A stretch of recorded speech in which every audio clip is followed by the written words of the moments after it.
राष्ट्रपति महोदय, आदेश हो तो निर्वाचन आयोग से प्राप्त निर्वाचित राष्ट्रपति के निर्वाचन का प्रमाणन पढ़ा जाए। यतः भारत के संविधान के अनुच्छेद 324 द्वारा भारत के राष्ट्रपति के पद के निर्वाचन का अधीक्षण, निर्देशन और नियंत्रण भारत निर्वाचन आयोग में निहित है और यतः श्री रामनाथ कोविंद की पदावधि का अवसान वर्ष 2022 के जुलाई मास के 24वें दिन तदनुसार शक संवत के वर्ष 1944 के श्रावण मास के दूसरे दिन होने के लिए नियत है और यतः भारत के राष्ट्रपति के पद को भरने के लिए संविधान तथा राष्ट्रपतीय और उपराष्ट्रपतीय निर्वाचन अधिनियम 1952 के उपबंधों और तदधीन बनाए गए नियमों और आदेशों के अनुसार निर्वाचन करा लिया गया है तथा परिणाम घोषित कर दिया गया है। अब इसलिए भारत निर्वाचन आयोग एतद द्वारा प्रमाणित करता है कि श्रीमती द्रौपदी मुर्मू वर्ष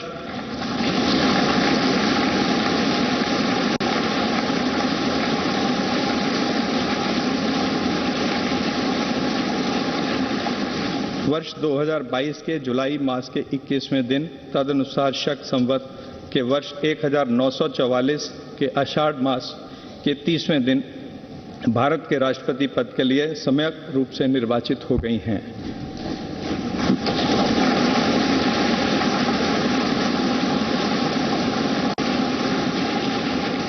भारत गणराज्य के 73वें वर्ष में हमारे हस्ताक्षर और भारत निर्वाचन आयोग की मुहर से वर्ष 2022 के जुलाई मास के इस 21वें दिन तदनुसार शक संवत के वर्ष 1944 के आषाढ़ मास के 30वें दिन प्रदत्त किया गया।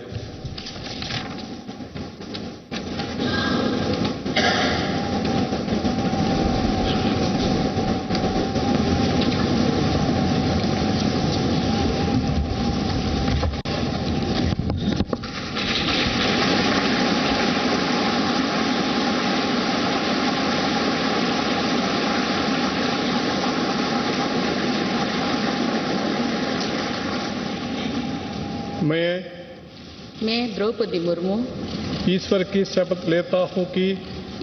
शपथ लेती हूँ कि मैं श्रद्धापूर्वक भारत के राष्ट्रपति के पद का कार्यपालन करूंगी तथा अपनी पूरी योग्यता से संविधान और विधि का परिरक्षण, संरक्षण और प्रतिरक्षण करूंगी और मैं भारत की जनता की सेवा और कल्याण में निरत रहूंगी।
राष्ट्रपति महोदया, आपका आदेश हो तो आपके पद ग्रहण की उद्घोषणा की जाए और उसे भारत के राजपत्र में प्रकाशित किया जाए।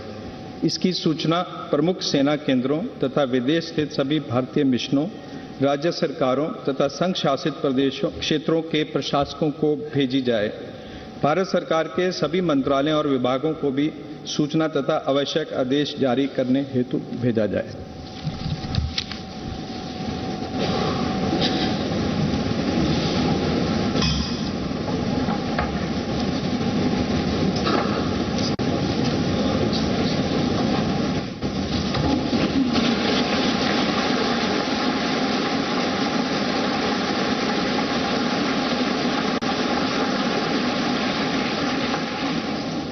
आदरणीय श्री रामनाथ कोविंद जी, उपराष्ट्रपति श्री एम वेंकैया नायडू जी, प्रधानमंत्री श्री नरेंद्र मोदी जी, लोकसभा के स्पीकर श्री ओम बिरला जी, चीफ जस्टिस एन.वी. रमन्ना जी, सम्मानित सांसदगण, अन्य महानुभावों, देवियों और स्वजनों तथा मेरे प्यारे देशवासियों, सभी को जोहार।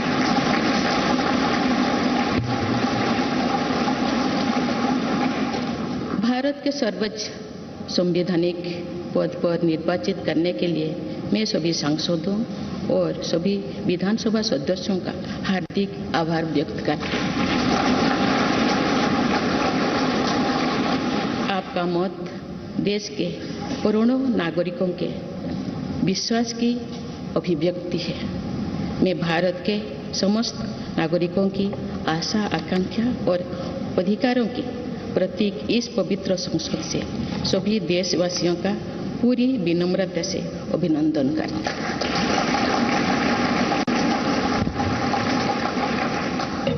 आपकी आत्मीयता, आपका विश्वास और आपका सहयोग मेरे लिए इस नए दायित्व का निभाने में मेरी बहुत बड़ी ताकत रहेगी।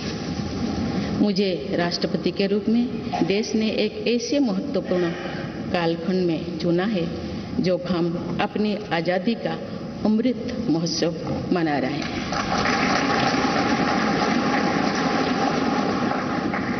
आज से कुछ दिन बाद ही देश अपनी स्वाधीनता के 75 वर्ष पूरी करेगा। ये भी एक संयोग है कि जब देश अपनी आज़ादी के 50वें वर्ष का पर्व मना रहा था, तभी मेरे राजनीतिक जीवन की शुरुआत हुई थी। और आज आज़ादी के 75वें वर्ष में मुझे ये नया दायित्व मिला है। ऐसे ऐतिहासिक समय में जब भारत अगले 25 वर्षों के विजन को हासिल करने के लिए पूरी ऊर्जा से जुटा हुआ है, मुझे ये जिम्मेदारी मिलना मेरा बहुत बड़ा सौभाग्य है। मैं देश की ऐसी पहली राष्ट्रपति भी हूँ जिसका जन्म आज़ाद भारत में हुआ है। हमारे स्वाधीनता सेनानियों ने आज़ाद हिंदुस्तान के हम नागरिकों से जो अपेक्षाएं की थी, उनकी पूर्ति के लिए इस अमृत काल में हमें तेज गति से काम करना होगा। इन 25 वर्षों में अमृतकाल की सिद्धि का रास्ता 2 पटरी पर आगे बढ़ेगा, सबका प्रयास और सबका कर्तव्य। भारत के उज्जवल भविष्य की नई विकास यात्रा हमें सबके प्रयास से करनी है, कर्तव्य पथ पर चलते हुए करनी ही है। काल यानी 26 जुलाई को कारगिल विजय दिवस भी है। ये दिन भारत की सेनाओं के शौर्य और संयम दोनों का ही प्रतीक है। मैं आज देश की सेनाओं को तथा देश के समस्त नागरिकों को कारगिल विजय दिवस की अग्रिम शुभकामनाएं देती हूँ। देवियों और स्वजनों, मैंने अपनी जीवन यात्रा पूर्वी भारत में ओडिशा के एक छोटे से आदिवासी गांव से शुरू की थी। मैं जिस पृष्ठभूमि से आती हूँ, वहाँ मेरे लिए प्रारंभिक शिक्षा प्राप्त करना भी एक सपने जैसा ही था। लेकिन अनेक बाधाओं के बावजूद मेरा संकल्प दृढ़ रहा और मैं कॉलेज जाने वाली अपने गांव की पहली बेटी थी।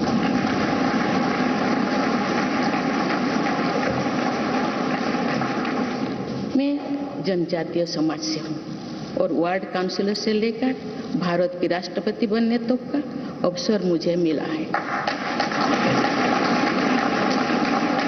ये लोकतंत्र की जननी भारतवर्ष की महानता है। ये हमारे लोकतंत्र की ही शक्ति है कि उसमें एक गरीब घर के पैदा होने बेटी, दूर सुदूर आदिवासी क्षेत्र में पैदा हुई बेटी भारत के सर्वोच्च संवैधानिक पद तक पहुंच सकती है। राष्ट्रपति के पद पहुंचना मेरी व्यक्तिगत उपलब्धि नहीं है, ये भारत की प्रत्येक गरीब की उपलब्धि है। मेरा निर्वाचन इस बात का सबूत है कि भारत में गरीब सपने भी देख सकता है और उन्हें पूरा भी कर सकता है।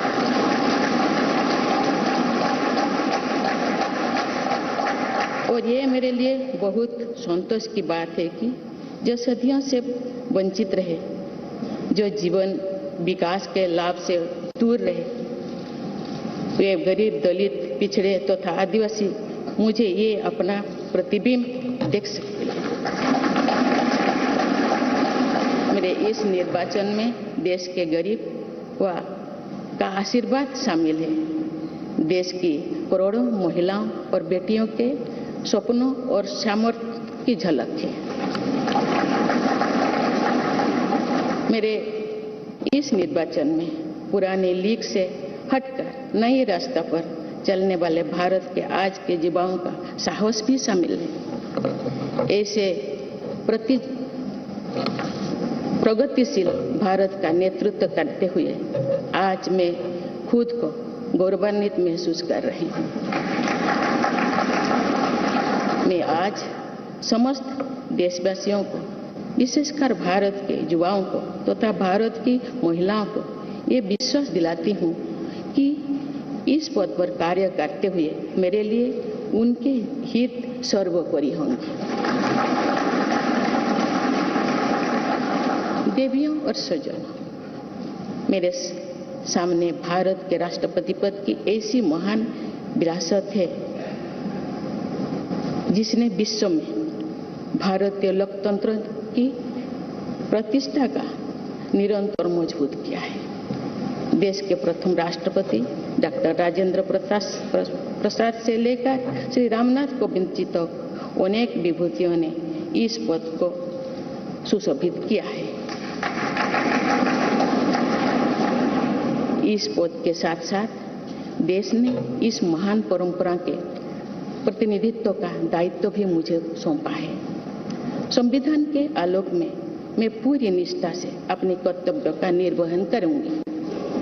मेरे लिए भारत के लोकतांत्रिक सांस्कृतिक आदर्श और सभी देशवासी हमेशा मेरे ऊर्जा के स्रोत रहेंगे। देवियों और स्वजनों, हमारे संवैधानिक संग्राम में, स्वाधीनता संग्राम में एक राष्ट्र के तौर पर भारत की नई यात्रा की रूपरेखा तैयार की है। हमारा स्वाधीनता संग्राम उन संघर्षों और बलिदानों की अविरल धारा है जिसने आजाद भारत के लिए कितनी ही आदर्शों और संभावनाओं की सिंचा था। पूज्य बापू ने हमें स्वराज, स्वदेशी, स्वच्छता और सत्याग्रह द्वारा भारत के सांस्कृतिक आदर्शों की स्थापना का मार्ग दिखाया था।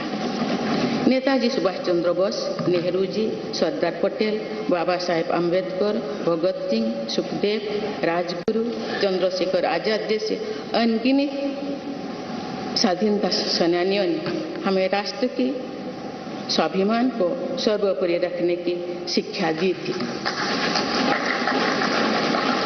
रानी लक्ष्मीबाई, रानी वेलु नाचियार, रानी गाईदिन्यू और रानी चेन्निमा जैसी अनेकों वीरांगनाओं ने राष्ट्र इच्छा और राष्ट्र निर्माण में नारी शक्ति की भूमिका को नई ऊर्जा दी है।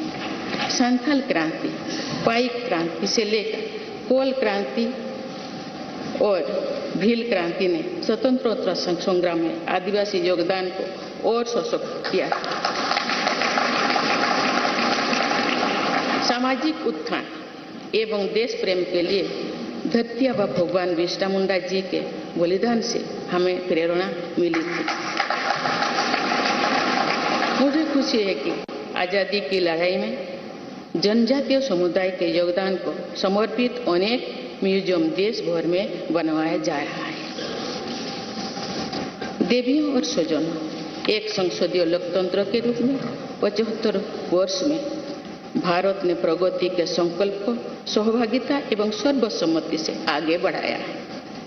विविधताओं से भरे अपने देश में हम अनेक भाषा, धर्म, संप्रदाय, खान पान, रहन सहन, रीति रिवाजों का अपनाते हुए एक भारत श्रेष्ठ भारत के निर्माण में सक्रिय है।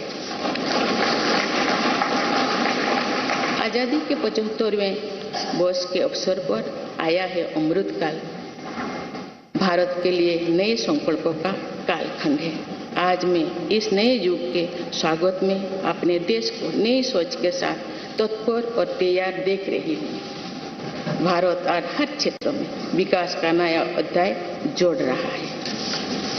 कोरोना महामारी के वैश्विक संकट का सामना करने में भारत ने जिस तरह का सामर्थ्य दिखाया है, उसने पूरे विश्व में भारत की साख बढ़ाया है।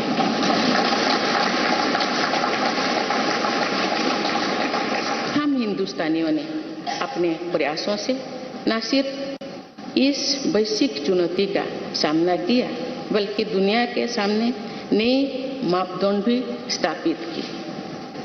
कुछ दिन पहले भारत ने कोरोना वैक्सीन की 200 करोड़ डोज लगाने का कीर्तिमान बनाया। इस पूरी लड़ाई में भारत के लोगों ने जिस संयम, साहस और सहयोग का परिचय दिया, वो एक समाज के रूप में हमारी बढ़ती हुई शक्ति और संवेदनशीलता का प्रतीक है। भारत ने इन मुश्किल हालात में न केवल खुद को संभाला, बल्कि दुनिया की मदद भी की। कोरोना महामारी से बने माहौल में आज दुनिया भारत को नए विश्वास से देख रही है। दुनिया की आर्थिक स्थिरता के लिए, सप्लाई चेन की सुगमता के लिए और वैश्विक शांति के लिए दुनिया को भारत से बहुत उम्मीदें हैं। आगामी महीनों में भारत अपनी अध्यक्षता में G20 ग्रुप की मेजबानी भी करने जा रही है। इसमें दुनिया के 20 बड़े देश भारत की अध्यक्षता में वैश्विक विषयों पर मंथन करेंगे। मुझे विश्वास है भारत में होने वाले इस मंथन से जो निष्कर्ष और नीतियां निर्धारित होंगे, उनसे आने वाले दशकों की दिशा तय होगी। देवियों और स्वजनों, दशकों पहले मुझे रायरंगपुर में श्री अरबिंदो इंटीग्रल स्कूल में शिक्षक के रूप में कार्य करने का अवसर मिला था। कुछ ही दिनों के बाद श्री अरबिंदो जी की 150वीं जन्म जयंती मनाई जाएगी। शिक्षा के बारे में श्री अरबिंदो के विचारों ने मुझे निरंतर प्रेरित किया है। जनप्रतिनिधि के रूप में विभिन्न पदों पर कार्य करते हुए और फिर राज्यपाल के रूप में भी मेरा शिक्षण संस्थानों के साथ सक्रिय जुड़ाव रहा है। मैंने देश के युवाओं के उत्साह और आत्मबल को करीब से देखा है। हम सभी के श्रद्धेय अटल जी कहा करते थे कि देश के युवा जब आगे बढ़ते हैं तो वे सिर्फ अपने ही भाग्य नहीं बनाते, बल्कि देश का भी भाग्य बनाते हैं।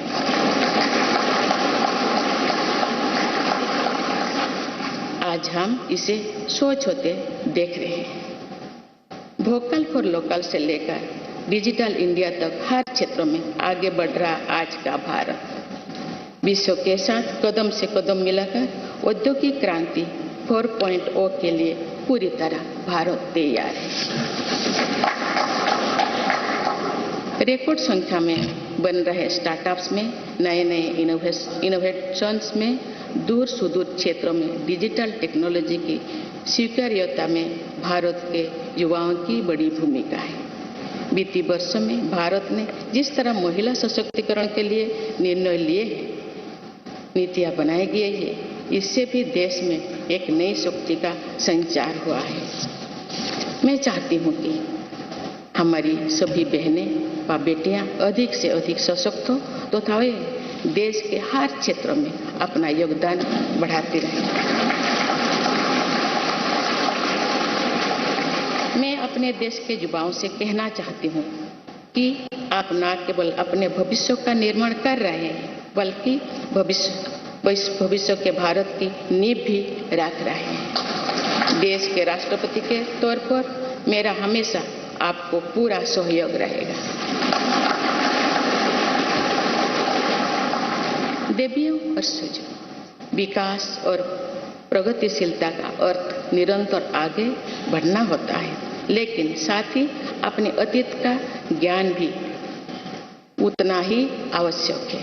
आज जो विश्व सस्टेनेबल प्लैनेट की बात कर रहे हैं तो उसमें भारत की प्राचीन परंपराओं, हमारे अतीत की सस्टेनेबल लाइफस्टाइल की भूमिका और बढ़ जाती है।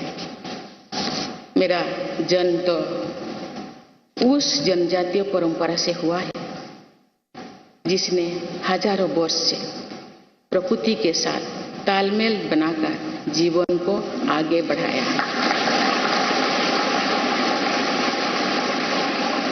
मैंने जंगल और जलाशयों के महत्व को अपने जीवन में महसूस किया है।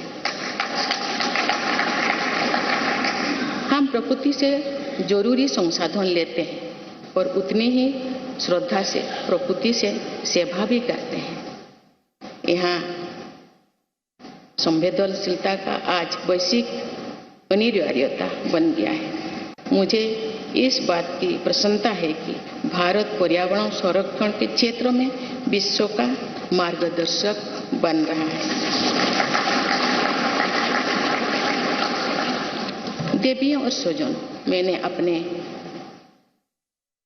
अब तक के जीवन में जौन सेवा में ही जीवन की सार्थकता को अनुभव किया है। श्री जगन्नाथ क्षेत्र के एक प्रख्यात कवि भीम भोई जी की कविता की एक पंक्ति है, मो जीवन पचे नरके पड़ी थाउ जगत उद्धार।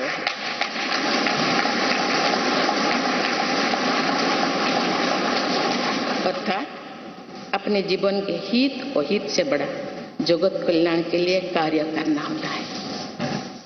जगत कल्याण की इसी भावना के साथ मैं आप सब के विश्वास पर खरा उतरने के लिए पूरी निष्ठा व लगन से काम करने के लिए सदैव तत्पर रहूंगी। आइए हम सभी एकजुट होकर समर्पित भाव से कर्तव्य पथ पर आगे बढ़े तथा वैभवशाली व आत्मनिर्भर भारत का निर्माण करें। धन्यवाद। जय Hind.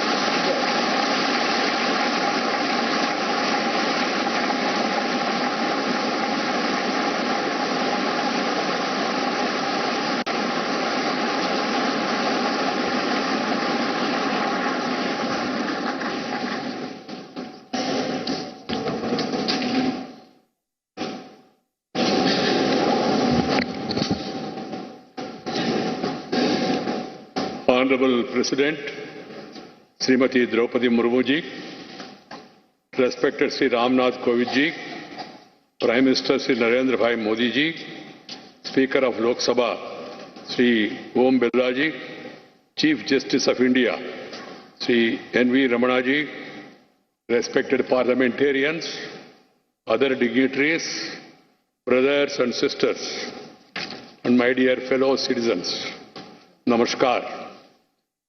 Madam President, you have just addressed the members of the Parliament.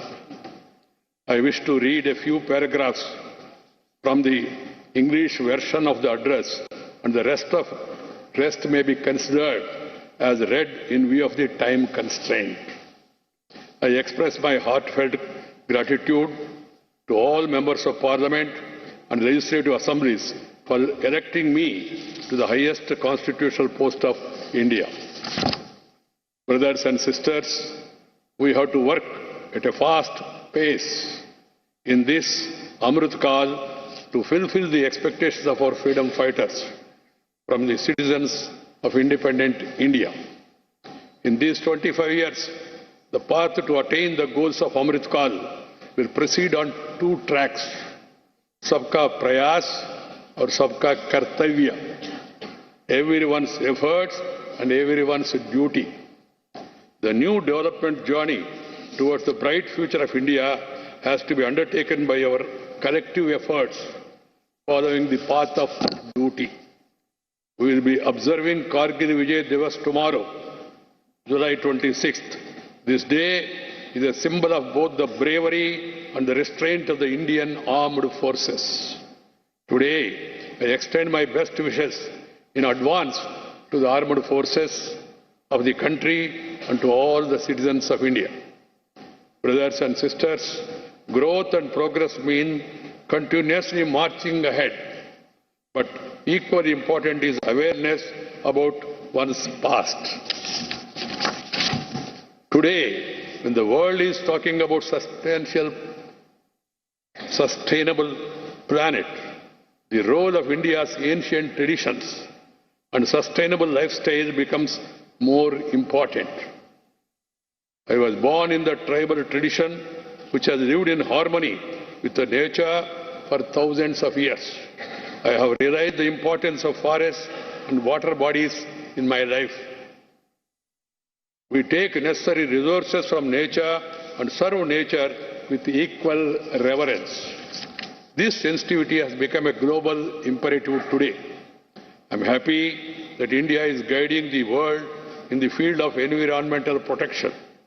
Brothers and sisters, in my life so far, I have realized the meaning of life only through public service. There is a line from the poem of Bhim Bhoi Ji, a famous poet of Sri Jagannath Kshetra. Mo jibana bacche, narke paditao, jagata uddar hev. That is, working for the welfare of the world is far greater than one's own interest. With the spirit of welfare of the world, it always be ready to work. All of us, with full devotion and dedication, to live up to the trust you all have reposed in me. Let us all unite and move forward on the path of duty with a dedicated spirit to build a glorious and self-reliant India. Thank you. Jai Hind.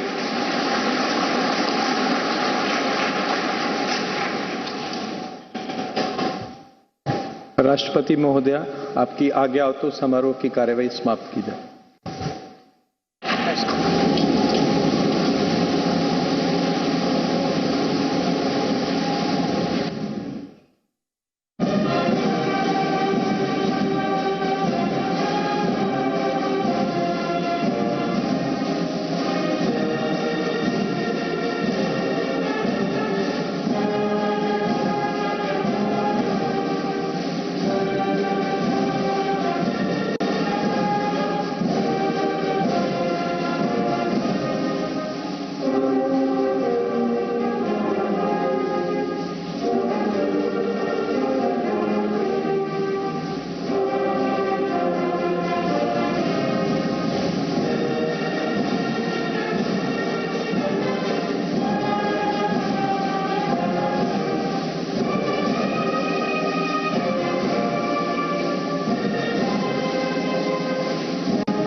तो संसद के central hall से केंद्रीय कक्ष से सीधे तस्वीरें आप अपने स्क्रीन पर देख रहे हैं। थोड़ी देर पहले शपथ ग्रहण की गई द्रौपदी मुर्मू द्वारा। मैडम प्रेसिडेंट द्रौपदी मुर्मू आपने देखा अब ये मिलते हुए पूर्व राष्ट्रपति रामनाथ कोविंद और साथ ही प्रेसिडेंट द्रौपदी मुर्मू जो यूनियन काउंसिल ऑफ मिनिस्टर्स है उसके सदस्यों से मिलते हुए, केंद्रीय मंत्रियों से मिलते हुए इस वक्त आप अपनी तस्वीरों पर देख पा रहे हैं।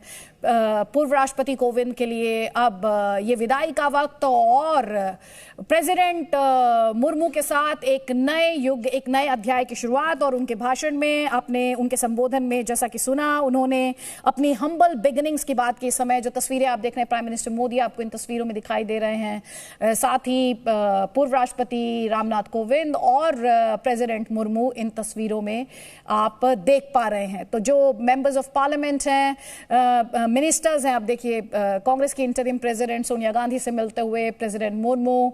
तो पूर्व राष्ट्रपति रामनाथ कोविंद के लिए ये विदाई का लम्हा, वहीं प्रेसिडेंट मुर्मू के लिए एक नई शुरुआत। जैसा कि हमने बार बार अपने इस ब्रॉडकास्ट के दौरान कहा कि व्यक्ति का कार्यकाल खत्म होता है, उनका टेन्योर खत्म होता है, लेकिन इंस्टीट्यूशंस जो हैं वो जारी रहते हैं, बरकरार रहते हैं, सशक्त होते हैं, जैसा कि आप इस सीमलेस ट्रांजिशन से देख सकते हैं। अभी हम आपको वो तस्वीरें भी दिखाएंगे जब शपथ ग्रहण की गई प्रेसिडेंट मुर्मू द्वारा, और फिर ये एक और तस्वीर जो आपने स्क्रीन पर देख पा रहे हैं, जब पूर्व राष्ट्रपति रामनाथ कोविंद और प्रेसिडेंट मुर्मू ने अपनी सीट्स चेंज की शपथ ग्रहण के बाद। सीजेआई जस्टिस रमन्ना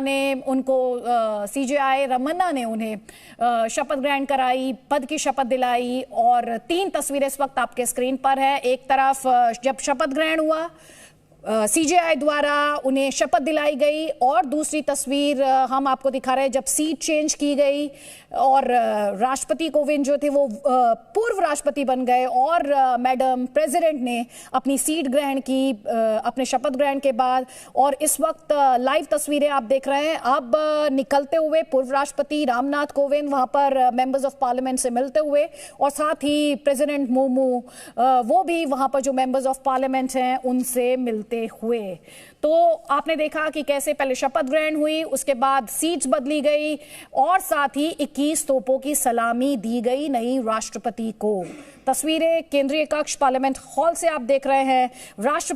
एक राष्ट्रपति का कार्यकाल पूरा हो चुका है, दूसरा राष्ट्रपति जो है, नया राष्ट्रपति जो है वो अपना कार्यकाल शुरू कर रहा है। ये वो तस्वीर जिसके बारे में हम बार बार जिक्र कर रहे हैं, जब सीट्स का एक्सचेंज हुआ और राष्ट्रपति की चेयर पर मैडम प्रेसिडेंट आई और पूर्व राष्ट्रपति रामनाथ कोविंद उनकी जो बगल की सीट थी उस पर शिफ्ट हुए। तो ये सीमलेस ट्रांजिशन आप कह सकते हैं, सीमलेस ट्रांजिशन ऑफ पावर। और एक तस्वीर थोड़ी देर पहले की जब शपथ ली गई प्रेसिडेंट मुर्मू द्वारा, जब ये transfer of power, transfer of seats, आप जो इसे कहना चाहें वो कह सकते हैं। और दूसरी तरफ आप सेंट्रल हॉल से निकलते हुए आप प्रेसिडेंट मुर्मू और फॉर्मर प्रेसिडेंट पूर्व राष्ट्रपति रामनाथ कोविंद को देख सकते हैं।